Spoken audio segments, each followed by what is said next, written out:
Hello everybody, this is Sodhi from CAAN Wings Consultants Private Limited. Welcome to my weekly YouTube session. The last session was missed and I've been getting a lot of emails from you asking me to do the video, so here I am. Now I'm here with you with some exciting news, and the news is about the New South Wales NSW expanding its occupation list. Now, I've been reading a few comments in the morning on portals where this news has been shared, and a lot of people were saying, well, it's only for those who are living in a regional NSW. How does it concern us? What is in it for offshore applicants? So first of all, let me tell you what the occupation list is, and then I'll tell you how the offshore applicants can potentially benefit from this list. So first of all, I'd like to clarify that the expanded occupation list has brought in a horde of occupations, both for the subclass 190 as well as the subclass 491 visa. Now, this list is applicable from today itself, that is the 1st of April. Of course, when you'll be watching my video, it'll be the 2nd of April. Now, interestingly, this list has included occupations that were on the critical occupation list, as well as it has included a lot of non-critical occupations as well. So for those of you who are probably under the impression that Australia will continue to cater to just critical skills shortages, I think your concerns, our myths, our fallacies are dispelled here, because a lot of non-critical occupations have been included. So as you know that the NSW operates through the RTAs, and I'm just going to briefly list the number of occupations that have been included for the various RTAs. I'll begin with the highest number first. So the region Murray has got 137 occupations now. Arena, a very popular region, has got 109 occupations. The Southern Inland has got 95 occupations. Riverina has got 69 occupations. Northern Inland has got 60 occupations. Northern Rivers has got 52 occupations. Sydney region has got 16 occupations, and both Central West and Illawarra have got 13 occupations each.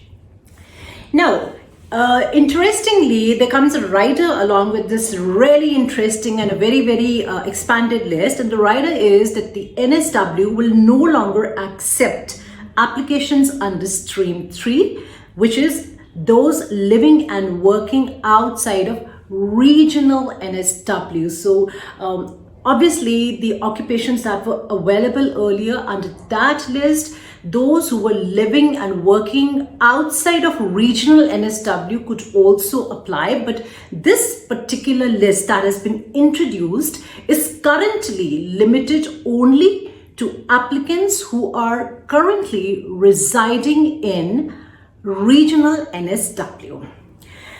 Now, I would like to share here with you that the applicants who are offshore, they basically fall under the list 3B, that is the 5-year work experience criteria. So there's a little bit of disillusionment with those applicants, because though they're happy with the list, they're unhappy with the fact that they have not been able to benefit from the list.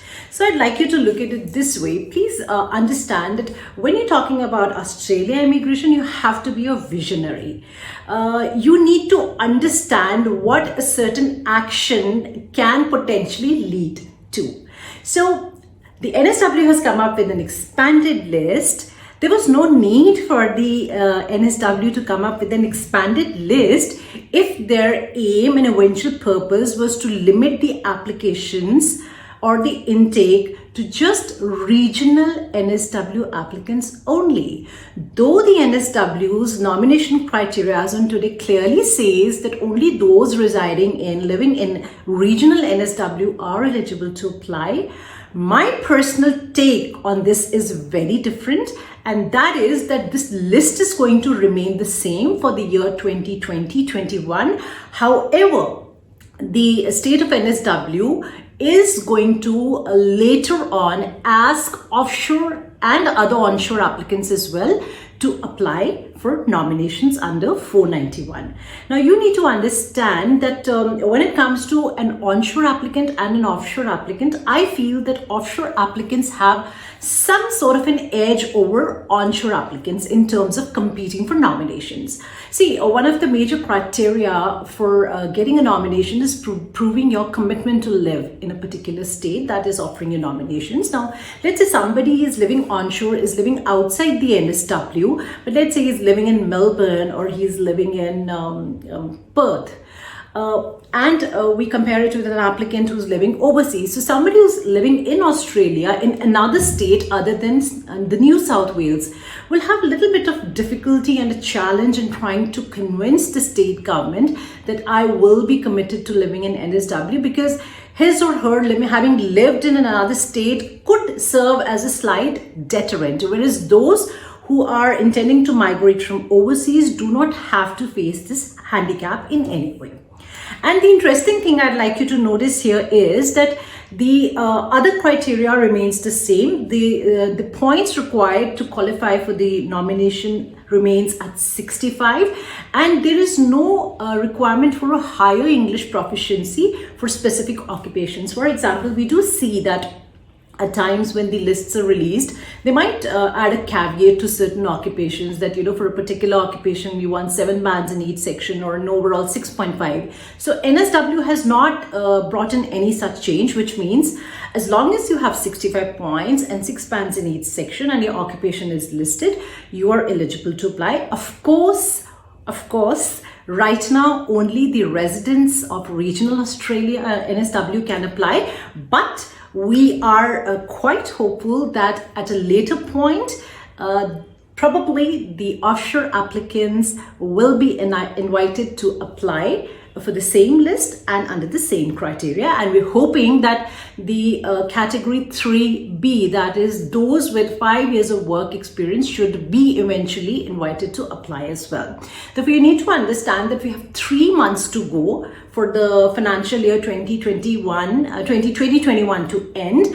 That is the current month, that is April, May and June. And we can expect a further revision related to the criteria, related to the different streams they will be inviting in. And please stay prepared and stay very optimistic that there is a very fair possibility that this expanded list brought in by the NSW could or perhaps should be put forward to the offshore applicants to go ahead and apply for nominations.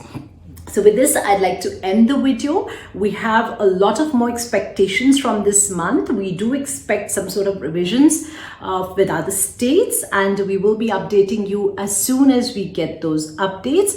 For now, I want you to not be disconcerted with the current list. Please go through the list, see if your occupation is there, because there is a fair possibility, in my personal opinion, that at some point of time, probably the offshore migrants will also be asked to apply for NSW nomination, and the same list will be applicable. So in a way, I think that's a great news for you, if not today, in sometime in future.